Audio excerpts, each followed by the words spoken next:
皆さんこんにちは。好奇心 TV です。今回の動画は、まさかと思っていた法案が2024年6月に可決され、今年の4月1日に施行される食料供給困難事態対策法について、何がやばいことなのかについての情報をシェアしていこうと思います。このチャンネルでも一度扱ったことのある話題なのですが、あれから約1年経って世界情勢もそうですし、国内の状況も大きく変わってきたので、今一度その危機的状況を確認する必要があると思いました。懸念すべきは経済的困窮者たちが置かれる状況です。なぜ日本政府は国民が困窮することばかりするのかという素朴な疑問についても、今現在私がたどり着いている結論もシェアしていこうと思います。ぜひ最後までご視聴ください。このチャンネルでは、自分や家族の身を守るためにできることや、日本人がこれ以上騙されることがないようにするための情報を発信しています。チャンネル登録がお済みでない方はぜひチャンネル登録をお願いします。さて、今回取り上げる食料供給困難事態対策法についてですが、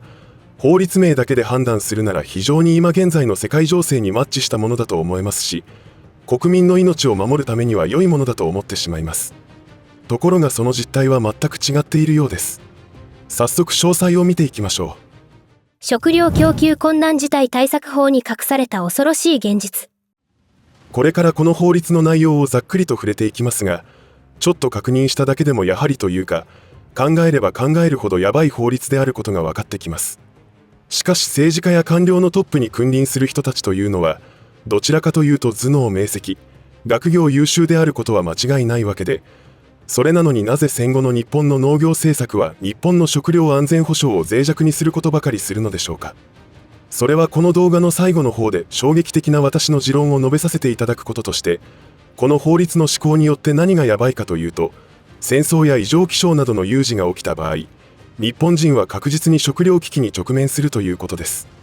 こうしてこのチャンネルにアクセスしてくれている皆さんの価値観は、自分や家族の安全を守るために情報を収集しているのであって、それが万が一の確率であってもその危険性があるのなら、あらかじめ対策しておきたいということだと思います。ところが今私たちが置かれている状況というのは、その万が一という低い確率の話ではありません。日本政府や官僚は、私たちが思っている以上に腐敗しており、日本を滅ぼそうとしているのだと確信してしまいます。では具体的に何が問題かを見ていくことにします。前提として不測の事態が発生して国民に食料供給ができなくなったときに、1、農家や畜産家に対して何を生産するかを強制することができる。2、食料の輸入を促進するために関税を下げる。3、配給制度の可能性ということになります。1については法律の文面に強制するとは書かれてはいませんが、食料供給に困難が生じる兆候が現れた場合に政府は事業者に対して国が定める重要な農作物を生産するよう要請ができるとしていますが、それらの要請に従って生産計画書などの提出をしなかったり、そもそも生産をしなかった場合は罰金刑を課すことができるとしています。これはあくまでも要請であるとしていますが、罰金刑に処せられるということは強制に近いのではないかと思います。しかし実際は政府が指定する農作物を普段作っていない場合、すぐに指定の農作物の生産ができるかというとそれは無理だと言われています。仮に指定作物を生産し始めたとして、緊急事態が解除され元の作物を作ろうとしても、一度他の作物を作り始めた農地では従来の作物が生産できないということです。2については、食料の自給が困難に陥った時には外国からの輸入を促進するために関税を下げるということが指針として挙げられています。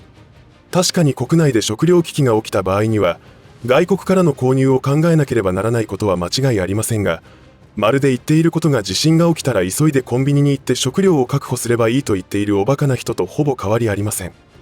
そんなことする前に何が起きてもいいように手を打っておけということになるわけで、それはそのまま日本政府にも言えるわけです。これが国民の命を守るために税金で生きている役人の実態であり、国民に選ばれた政治家の実態です。3については、いよいよ国難が迫った時には致し方のない処置かもしれませんが、これら全体を通してみると、政府は農家への負担を増大させるだけでなく、関税を下げて価格競争を強いて中小規模の農家を取り潰し、企業、もしかすると外資系企業に農地を売り渡さざるを得ない流れを作るつもりなのかもしれません。ちなみにその有事とはどういう状況を指すかというとびっくりします。分かりやすいのは戦争や自然災害などによるものだと思いますが、なんと供給量が2割減少したことでも発動される処置だそうです。供給量が減るということは品不足でも起こるわけです。つまり買い占めが横行して広く国民に食料が行き渡らない時にも適用するということですから、うがって考えればわざとどこかの企業が流通を止めてしまい、市場が混乱すれば緊急事態ということになるという理屈だと思います。どうやら政府は真剣に日本の農家を取り潰し、日本人の食料供給利権を海外の企業に売り渡すつもりなのかもしれません。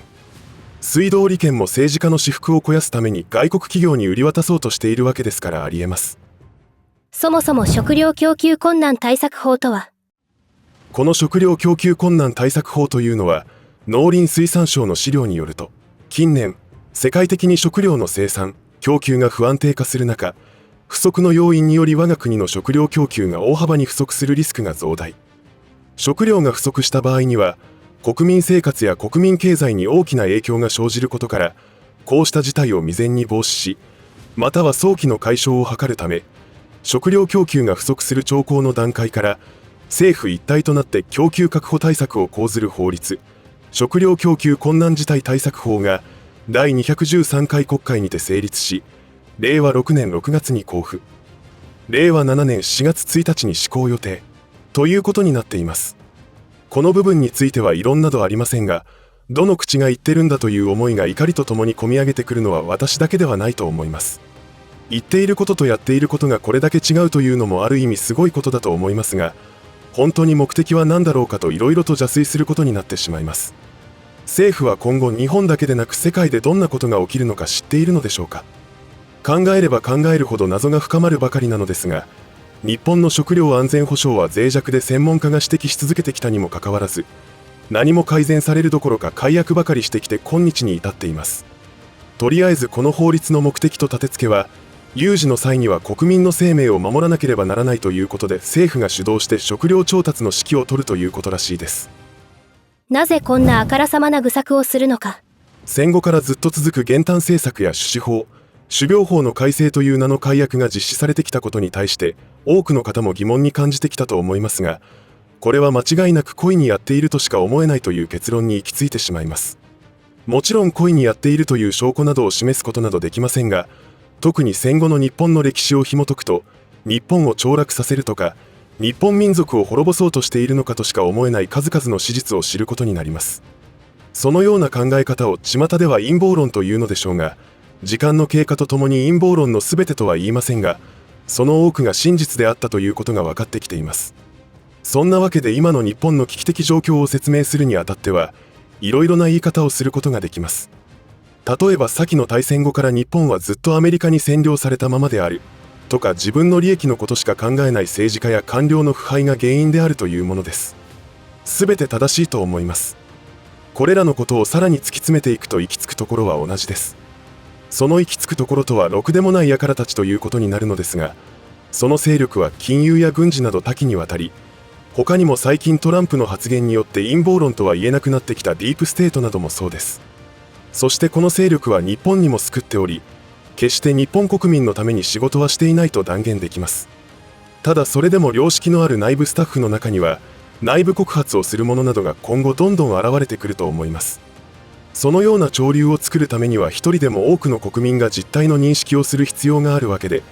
このチャンネルを開設した理由の一つでもあります。我々が覚悟しなければならないこととは。今回こうして改めて日本政府の食料安全保障に対する考え方を見たときに、自分の身を守ることができるのは自分自身だけだというマインド設定が必要だと思いました。皆さんはどのように感じましたでしょうか。ぜひコメント欄に皆さんのご意見を書き込みしてください。きっと多くの方にとっての参考になると思います。いつも言っていることの繰り返しとなってしまいますが、日本の食料自給率はカロリーベースで 37% とか 38% などと言われ、あまりに低い食料自給率に危機感を持たなければならないとよく言われますが、化学肥料や種子のほとんどを海外依存、輸入依存している日本の食料自給率の実態は数%しかないと思います。それらの危機的状況について有識者の多くが政府に対して問題提起してきましたが、改善されるどころか、日本滅亡に向け加速しているようにも見えます。この異常な流れが改善されない最も大きな原因は、国民のほとんどが思考停止しているからだと思います。まともな政治家は確かに存在していて、危機的状況にある日本を何とか良くしようと活動しています。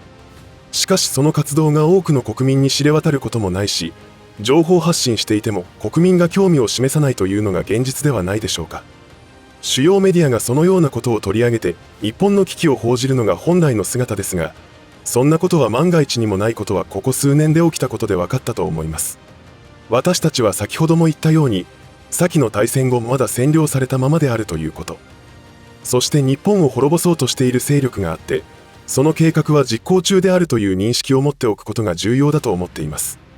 そのように考えていくと、戦後から今現在までずっと続いているおかしなことの理解ができるのではないでしょうか。2016年にアメリカにトランプ大統領が誕生した時、何が起きていたのでしょうか。そしてもうちょっと歴史を遡れば、第二次世界大戦にアメリカが参戦することになったのはなぜだったのでしょうか。これらの答えは歴史的事実として分かってきているのですが、フランクリン・ルーズベルト大統領の取り巻きの多くが共産主義者であったことが分かっています。共産主義者の狙いは大きく言えば世界中の国々を共産化させて支配するというものであり、その実現のために強大なアメリカを内部から破壊するということが行われてきました。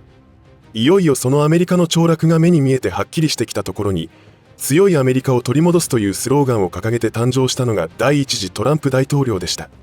そう思って組閣したブレーンたちの正体は最終的に分かったのですが、そのほとんどが共産主義者だったのです。このチャンネルでよく言っているろくでもない輩たちというのはアシュケナージユダヤ人であり、ユダヤ教です。ユダヤ教の根底に流れるのはタルムード経典です。その内容は共産主義そのものであり、悪魔的な価値観のもとに作られています。それはイスラエルによるガザ攻撃の非人道的な所業からも理解できるのではないでしょうか。それはこのチャンネルで何度か取り上げていますのでご存知の方も多いと思いますが、イスラエルのガザ攻撃に関してイスラエルのガラント国防相が言った言葉が衝撃的でした。それはパレスチナ人に対して我々は人の皮をかぶった獣と戦っているというものです。だから非武装の一般庶民の命を奪ってもいいし、それは老人であろうと女子供でも同様だと言っているのです。私たち日本人はこのことを決して忘れてはいけないのです。あの広島と長崎に落とした原爆、日本中の都市を空襲した無差別攻撃も同じ思想で実行されているのです。それは食品や医薬品の世界でも日本人は多くの試練を与えられていると思います。そして戦後の政策の多くが日本人を追い込んでいくことばかりである理由だと思います。そこに気がつかなければ私たち日本人の危機的状況は回避できないと思います。いかがだったでしょうか。最後の方に触れた真実の歴史についての話をしたのは、決して恨みのエネルギーを高めるためではありません。なんと日本人が日本人を貶める計画に加担しているという事実を受け止め、次の世代のために命を落としていった先人たちへの感謝の気持ちを持つと同時に、同じ鉄を踏まないように賢くなる必要があるという意味でお話ししました。本当に信じられないような話ですが、歴史から学ぶべきはそういった事実だと思います。そうでもしなければ、私たちは確実に追い込まれ滅ぼされてしまいます。これもいつも言っていることですが、恐怖におののくのではなく、敵の存在、価値観を知った上で生き延びるための知恵、打ち勝つ知恵を養うことで明るい未来は訪れると信じています。何事もなければそれでよし、日々感謝の気持ちで過ごしながら生き延びることを考えて行動していきましょう。そして身を守るためにはテレビや新聞から流れる情報から距離を置きましょう。最後までお付き合いありがとうございました。以上で今回の話は終わりとしますが、皆さんの応援が次の動画作成の力になりますので、いいねボタン、チャンネル登録、通知設定をオンにしていただけると嬉しいです。また、コメント欄へのご意見、ご感想の書き込みもいただけたら励みになります。